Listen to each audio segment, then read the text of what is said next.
বাংলাদেশের ওয়ানডে স্কোয়াডে যোগ করা হয়েছে নাসুম আহমেদকে ওয়েস্ট ইন্ডিজের বিপক্ষে সিরিজের পরের 2 ম্যাচের জন্য। বোঝাই যাচ্ছে দ্বিতীয় ম্যাচে একাদশেও তিনি চলে আসবেন। প্রথম ম্যাচটাতে মিরপুরের কালো মাটির উইকেটের যে কালো জাদু আমরা দেখলাম, তাতে করে স্পিনাররাই ডমিনেট করছেন এবং সেইখানটাতে আরো শক্তি বৃদ্ধির জন্য নাসুমকে বাংলাদেশ স্কোয়াডে অন্তর্ভুক্ত করেছে। ওয়েস্ট ইন্ডিজও তাদের স্কোয়াডে স্পিনার আকিল হোসেনকে এনেছে, অবশ্য সেটা ইনজুরি রিপ্লেসমেন্ট হিসাবে, আমাদের মতো শুধুমাত্র অ্যাড করেনি। তো বোঝাই যাচ্ছে যে সেকেন্ড ম্যাচটা তো সেই প্রথম ম্যাচের মতোই স্পিনের যুদ্ধ হবে। আন্ডার প্রিপেয়ার্ড উইকেটে যাচ্ছে তাই উইকেটে, এখনকার যুগের ওয়ানডের সঙ্গে একেবারেই বেমানান উইকেটে আমরা সেই আবার জয়ের লড়াইটা করব। বাংলাদেশ এই ম্যাচ জিতলে সিরিজ জয় আমাদের নিশ্চিত হয়ে যাবে। আমাদের 2027 ওয়ানডে ওয়ার্ল্ড কাপে সরাসরি কোয়ালিফাই করার ক্ষেত্রে আমরা আরেকটুখানি হয়তো এগিয়ে যাব।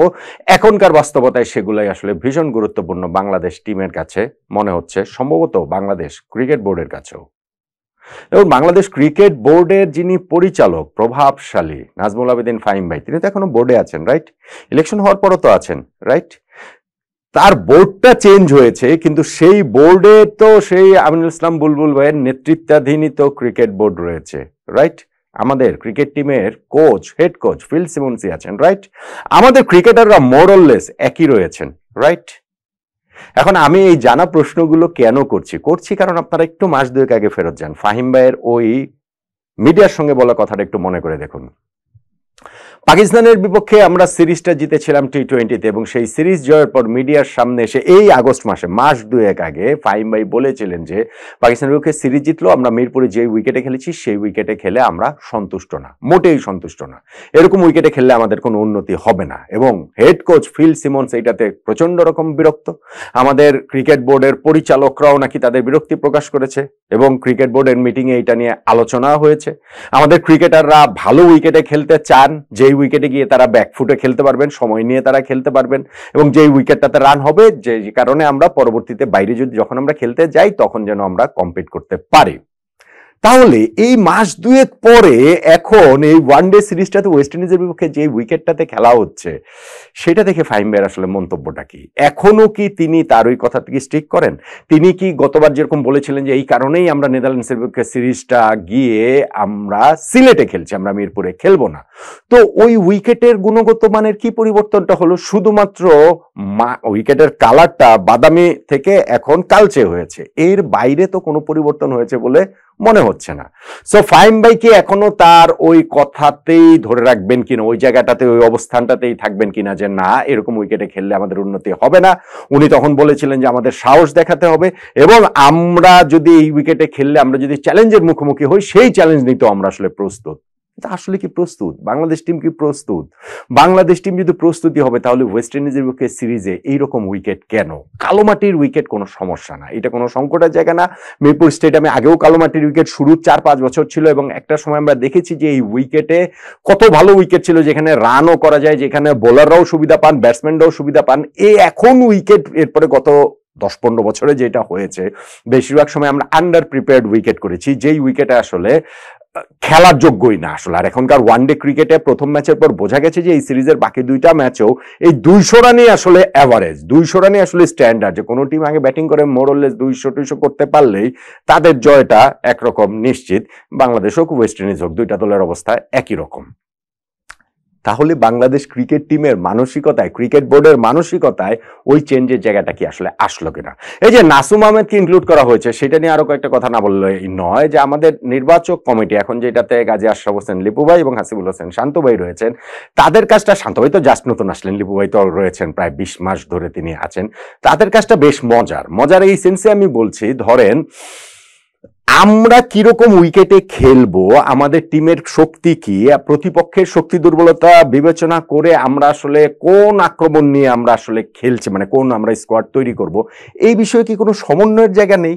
এই বিষয়ে প্রথম ওয়ানডের পর কি কারণে এখানটাতে স্কোয়াডে আরেকজনকে ইনক্লুড করতে হবে, শুরুতে সেটা করা হয়নি কেন? তার মানে এই জায়গাটাতে সমন্বয়ের জায়গাটা নেই। আমি চাকরিটা মজার বলছি এই সেন্সে যে ধরেন সবসময় আমরা স্কোয়াড দেখেছি যে মোটামুটি 15 জনের হয়, তো আমাদের এই লিপু ভাইয়ের সময় আমার ধারণা তার এই 20 মাসে যতগুলো স্কোয়াড দেওয়া হয়েছে তার মধ্যে মোর দেন 60% 70% স্কোয়াডটা আসলে ছিল 16 জনের, 17 জনের, 18 জনের। সো আপনি দেখেন এইবারও স্কোয়াডটাও 16 জনের, তার সঙ্গে আরো একটা যোগ করে 17 জন করা হলো। স্কোয়াড নির্বাচনের আর চ্যালেঞ্জটা কোথায়? আমাদের কি আর অত ক্রিকেটার রয়েছেন? সো ওই জায়গাটা তো মোটামুটি হচ্ছে কি ওই যারা আছেন থোরবড়ি খারাবড়ি থোর করে ওরকম একটা স্কোয়াডই তৈরি করে দেওয়া হয়। এখন নাসুমকে যখন নেওয়া হয়েছে আমাদের মনে হয় ফাস্ট বোলারদের বিদায় করে দিলেই হয়, মানে পেসারদের ধরেন হাসান মাহমুদ, ধরেন তানজিম সাকিব, ধরেন তাসকিন আহমেদ, তাদেরকে বরং ছুটিতে পাঠিয়ে দিলে হয়। এই সিরিজে তো আমি আর তাদের খেলার সম্ভাবনা দেখি না, যদি না আপনি মুস্তাফিজকে আসলে রেস্ট দেন।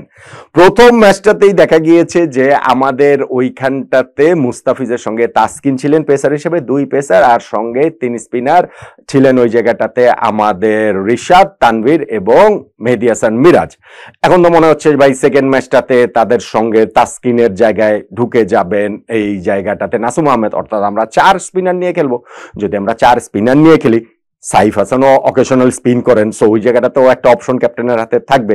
পেস বোলার একজন যে মুস্তাফিজ, তিনিও আসলে এরকম উইকেটে স্পেশালি প্রায় স্পিনার, তিনি হাফ স্পিনার না সেমি স্পিনার, কিন্তু এরকম উইকেটে তিনি আসলে হয়ে যান যেখানে বল টল গ্রিপ করে। তো মোটামুটি হচ্ছে গিয়ে মুস্তাফিজকে এই প্রায় স্পিনার ধরলে অল স্পিন অ্যাটাক নিয়ে আমরা ওয়েস্ট ইন্ডিজের বিপক্ষে সেকেন্ড এই ওয়ানডে ম্যাচটা খেলবো। এর বাইরে একাদশে আমি আসলে পরিবর্তনের খুব একটা রিয়েলিস্টিক সম্ভাবনা দেখি না। প্রথম ম্যাচে আমাদের 2 ওপেনার যে ব্যর্থ হয়েছেন, তারপরেও সৌম্য আরো একটা চান্স নিশ্চিতভাবেই পাবেন। সাইফ হাসান ভালো ফর্মে রয়েছেন, ওই ম্যাচে ব্যর্থ হলেও তিনি সেই সুযোগটা পাবেন।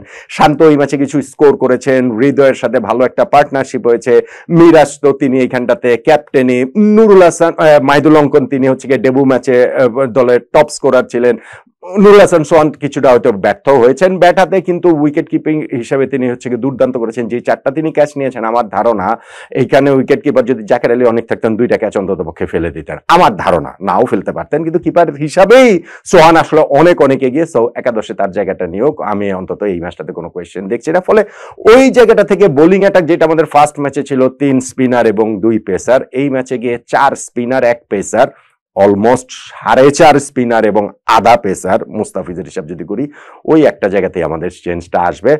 তারপরে গিয়ে হচ্ছে গিয়ে এই ম্যাচটাতে কোন দল তুলনামূলক কম খারাপ ক্রিকেট খেলে, বাংলাদেশ এবং ওয়েস্ট ইন্ডিজ দুইটাই এরকম তুলনামূলক মানে ভীষণ রকম খারাপ উইকেটে তুলনামূলক কম খারাপ যদি আমরা ক্রিকেটটা খেলতে পারি, সেই ক্ষেত্রে হয়তোবা বাংলাদেশ এই ম্যাচে সিরিজ জয়টা নিশ্চিত করে ফেলবে। সেই দিকে সম্ভাবনার পাল্লাটা ভারী, যদি না আমরা আবার নিজেদের খোরা করতে নিজেরাই পড়ে যায়, আমরা এই স্পিনের ফাঁদে উল্টো যদি আমরা পড়ে যাই। ওরা যেহেতু আবার আকিল হোসেনকে স্পেশালি ইনক্লুড করেছে সেই কারণে। কিন্তু আমার ওই কৌতূহল নিয়ে ওইটাই খুব বেশি জানতে ইচ্ছা করে যে নাজমুল উদ্দিন ফাহিম ভাই মাস 2 আগে যেই কথাগুলো বলেছিলেন পাকিস্তানের বুকে সিরিজ জয়ের পরও মিরপুরের উইকেট নিয়ে, তারপরও মিরপুরে এই সিরিজটাতে ওয়েস্ট ইন্ডিজের বিপক্ষে এইরকম উইকেট আসলে হলো কেন? এইরকম উইকেটই কি তাহলে আমরা চাই? আমাদের জাতীয় দল চায়, আমাদের ক্রিকেট বোর্ড চায়, আমাদের ক্রিকেটাররা চান, আমাদের হেড কোচ চান, সবাই মিলে কি আমরা আসলে এইরকম উইকেটেই জয়ের জন্য খেলতে চাই কিনা? সেই প্রশ্নটা কিন্তু থেকেই যাচ্ছে।